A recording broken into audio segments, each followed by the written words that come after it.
नमस्कार, मैं बालकृष्ण। आप देखना शुरू कर चुके हैं न्यूज फॉर हेडलाइंस और मेरे साथ आज बिहार निषाद संघ के उपाध्यक्ष लाल बहादुर जी हैं। और आज हम चर्चा करेंगे। बिहार निषाद संघ वैसे तो बहुत दिनों से काम कर रही है और अपने 9 सूत्रीय एजेंडे पर लगातार वो संघर्ष करती रही है। धरना प्रदर्शन और अन्य कार्यक्रम के माध्यम से वो सरकार से बहुत सारी उम्मीदें लगाए बैठे हैं। मेरे साथ उपाध्यक्ष लाल बहादुर जी, आपका स्वागत है सर। नमस्कार। क्या कहेंगे, बिहार निषाद संघ बहुत लंबे समय से, खास करके जो आप लोग का समाज जो बिखरा हुआ है, मल्लाह, केवट और भी कई उसमें उपजातियां हैं, सब अलग अलग है और इसका फायदा कहीं ना कहीं सरकार उठाना चाहती है कि फूट डालो और शासन करो, जिस तरीके से अंग्रेज जो किया करते थे। यही वजह है कि आप लोग एकजुट नहीं है, और एकजुट नहीं है तो आप लोग जो चाहते हैं, जैसे 9 सूत्रीय एजेंडा है, एकीकरण करने की बात कर रहे हैं या फिर मछुआरा आयोग के गठन करने की बात कर रहे हैं, तो ये सब काम नहीं हो रहा। कैसे, क्या योजना है आपकी? देखिए, सबसे पहले आपके चैनल के दर्शकों को बिहार राज्य निषाद संघ के उपाध्यक्ष लाल बहादुर बिंद की तरफ से नमस्कार। आपने जो क्वेश्चन किया, सवाल किया है, वो बहुत ही अच्छा किया है इस संघ के लिए। अभी तत्काल मेरे पास 2 ही एजेंडा है। पहला, बिहार राज्य मछुआरा आयोग का जो संगठन था, आयोग जो कमीशन बनाई थी सरकार, उसको भंग कर दिया। सरकार वही है, व्यक्ति वही है, लोग वही हैं, पर ये आयोग जो है ना, बिल्कुल ख़त्म कर दिया गया। इससे यह स्पष्ट होता है कि इस समाज के लोगों का कोई सरकार में महत्व नहीं है। ज़रूरत के लिए इन लोगों की से फ़ायदा उठाने के लिए कभी अगर ज़रूरत पड़ता है तो बुलाया जाता है या कुछ बातें होती भी हैं, पर इस आयोग को अभी आज तक बहुत सारे लगभग 10 बार लिखित और मौखिक सरकार के प्रतिनिधि से और माननीय मुख्यमंत्री जी से भी मैं एक लेटर अभी देख रहा हूँ जो 19/9/2024 को है। इसमें 9 सूत्री मांग को रखा गया है, पर अभी आज तक कोई प्रतिक्रिया या उधर से कोई रिप्लाई नहीं है। खैर, मैं 9 सूत्री पे बात नहीं करूंगा। अभी मेरा मुख्य एजेंडा है बिहार राज्य मछुआरा आयोग का पुनर्गठन शीघ्र करवाना, और ये निषाद समुदाय के जो 8-10 जातियों को भिन्न भिन्न उपजातियों में जो बांट दिया गया है, इसको एकत्रित करना, अपने समाज को इकट्ठा करना और इस संघ को मजबूत करना, और अपने शक्ति को आने वाले दिनों में सरकार को दिखा देना, अवगत करा देना, यही मेरा अभी तत्काल एजेंडा है। इस बार जातीय जनगणना हुई थी और उसमें कुछ जाति जो है उसको बढ़ा चढ़ा कर पेश भी किया गया। अक्सर आरोप लगते रहा और कई संगठन के लोग इस पर आपत्ति जताया था। और आप लोग का भी 2-3 संगठन वैसे अलग अलग जातियों में बटा हुआ है, उन लोगों ने भी आपत्ति जताई थी। आप लोग का जो संख्या है, वास्तविक संख्या, कहा जाता है कि 1.5 से 2 करोड़ की आबादी आप लोग का जनसंख्या है। तो आखिर आपका कोई ऐसा प्लान है, योजना है कि आप लोग सभी को एक छत के नीचे ला सकते हैं? बिल्कुल, उसके लिए क्या करिए? बिल्कुल है। ये बिहार राज्य निषाद संघ है, किसी व्यक्ति विशेष और किसी पार्टी के लिए काम नहीं करता है। ये अपने समुदाय और अपने जाति, अपने कौम को ऊपर उठाने की काम करता है। आप देखेंगे, आप मीडिया से हैं, जो सर्वे हुआ था, जो एनालिसिस की थी जो कंपनी, उसमें अनेक पार्टियों ने उसका विरोध किया था और वो बिल्कुल गलत तरीके से हुआ था। उसमें जितने भी इस निषाद समुदाय के लोग हैं, बिंद, मलाह, तुराहा, नोनिया, केवट, धानुक, तियर और भी अन्य जो लोग हैं, इनको एक करके उसमें नहीं दर्शाया गया, सबको तोड़ दिया गया। वो तोड़ने का रीजन ये है कि भाई ये लोग एक हो जाएंगे तो इनकी संख्या अधिक होगी, संख्या अधिक होगी तो हर तरह से सब कुछ मांग कर बैठेंगे। और कहीं किसी तरह से ये लोग कमजोर भी नहीं है, ये समाज कहीं किसी से कमजोर नहीं है, दूसरे को नैया पार लगाता है। आप इतिहास देखेंगे, आप रामायण महाभारत पुराण देखेंगे, उसमें इन समाज का वर्णन मिलेगा। आप रामायण में निषाद को देखे होंगे, आप महाभारत में जब यही पांडव लोग महाभारत जीतकर काफी घमंड में हो गए थे और स्वर्ग को जा रहे थे, तो कोल भील से दर्शन हुआ था। वही 2 व्यक्ति कोल भील, जो इन लोगों को सारा हथियार छीन कर बंधक बना कर रख लिया था, वो कोल भील भी यही समाज है। तो यहाँ जो सर्वे हुई थी, वो जानबूझकर इन लोगों को कमजोर करने के लिए, इन लोगों की संख्या को कम करने के लिए, तितिर बितिर करके दिखाने के लिए वैसा किया गया है। वो किसी तरह से किसी एंगल से सही नहीं है। अच्छा, एक चीज़ हम कहना चाहेंगे, आप जिस तरीके की बात कर रहे हैं, और ऐसा नहीं कि आपके समाज के लोगों को सरकार में जगह नहीं मिली। आपके समाज से ही कुछ लोग थे, नेता बने, मंत्री भी बने, एमएलसी उनको बनाया गया, उनके साथ कई विधायक जीत कर भी आए, हालांकि वो चले गए दूसरे खेमे में। अभी भी सत्ता में मंत्री हैं आपके समाज के। इसके पहले भी केंद्र में कैप्टन जयनारायण प्रसाद निषाद हुआ करते थे, और उनका काफ़ी अच्छा आप लोग के समाज को एकत्र करने के लिए कोशिश भी की गई थी। लगता है कि मौका दिया गया, लेकिन आज भी मौका दिया जा रहा है। जो हैं आगे बढ़े हुए, वो आपके समाज के लिए काम बेहतर ढंग से नहीं कर पा रहे हैं।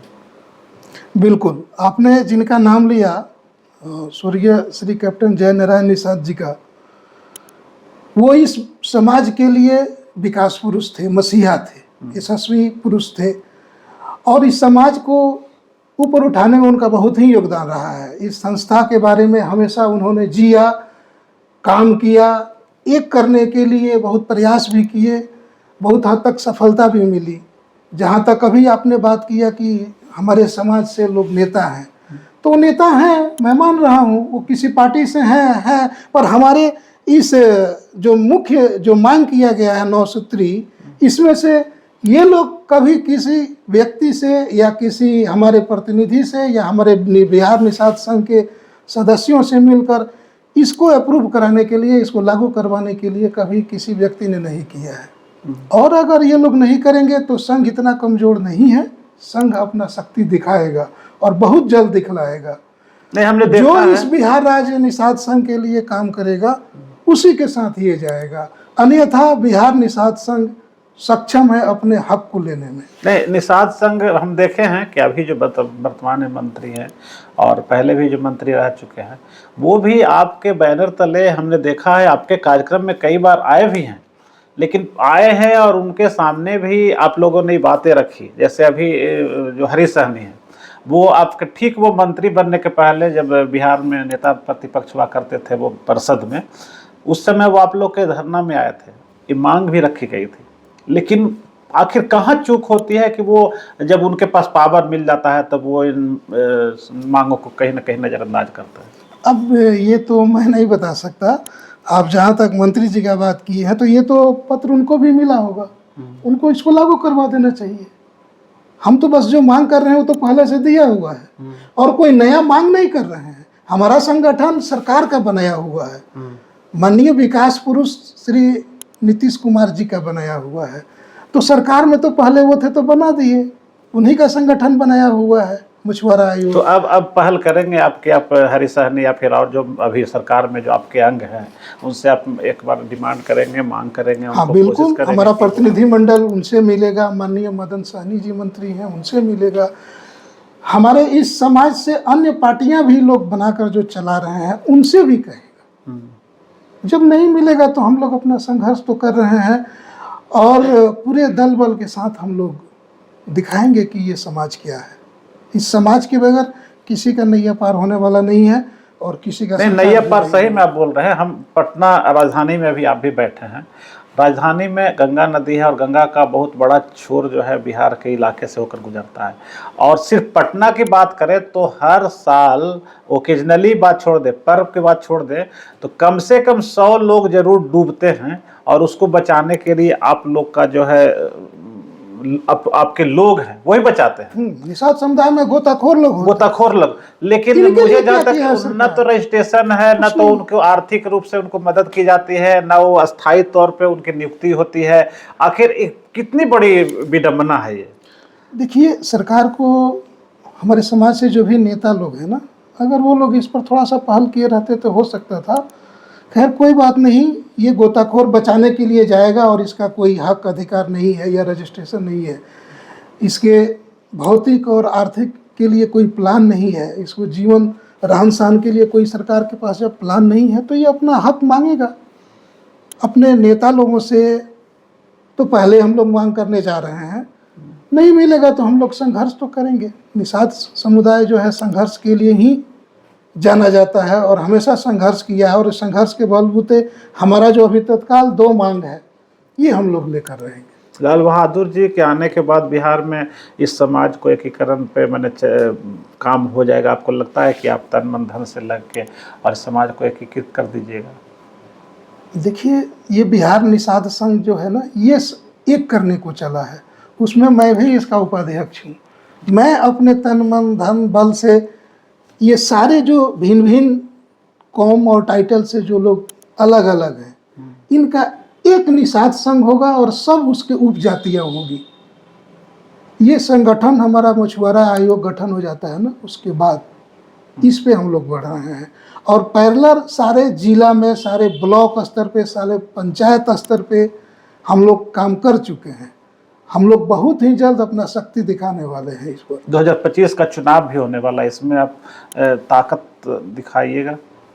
इस पे अभी मैं कुछ नहीं बोलूँगा, इसके लिए फिर हम लोग ताकत दिखाने का ये तात्पर्य मेरा नहीं था कि चुनाव लड़ने के लिए, लेकिन आपके आबादी के अनुसार आपको लगता है कि आपके लोग जिससे मदद करेंगे वो आगे बढ़ेंगे, तो आप एहसास कराइएगा उन लोगों को कि तुम मेरे लिए लड़ो, हम तुम्हारे लिए लड़ेंगे या साथ देंगे? हाँ बिल्कुल, हमारा ये जो दो मांग है, अगर नहीं मिलता है तो हम लोग निषाद समुदाय हैं, बिहार निषाद संघ के बैनर तले हम लोग लड़ेंगे। ये तो भारतीय संवैधानिक का एकदम मौलिक अधिकार है, यही तो खूबसूरती है। आप भी लड़ सकते हैं, मैं भी लड़ सकता हूँ, ये बिहार निषाद संघ है, ये भी लड़ सकता है। ये तो बाबा साहब अम्बेडकर का दिया हुआ है, इससे बढ़िया मतलब और बात क्या हो सकता है। मेरा हक अगर नहीं मिलता है तो बिहार निषाद संघ जो है अपने बैनर तले चुनाव भी लड़ेगा और लड़ाएगा, इसमें कहीं से कोई दो मत नहीं है। तो ये थे लाल बहादुर बिंद जी, जिन्होंने साफ तौर पर कहा कि 2025 का चुनाव जो होने जा रहा है, अभी 6-7 महीना 8 महीना देर है, लेकिन ये आज से 2 सूत्रीय एजेंडे पे काम करेंगे और इनका जो मिशन है उस मिशन में जो सहयोगी रहेंगे, सरकार के अंग जो सपोर्ट करेंगे या फिर विपक्ष के लोग जो सपोर्ट करेंगे, उनके साथ एक खड़े रहेंगे। सर, आपका बहुत बहुत धन्यवाद। अगर आपको ये खबर अच्छी लगी तो चैनल को सब्सक्राइब करना नहीं भूलें और बेल आइकन जरूर दबाएं।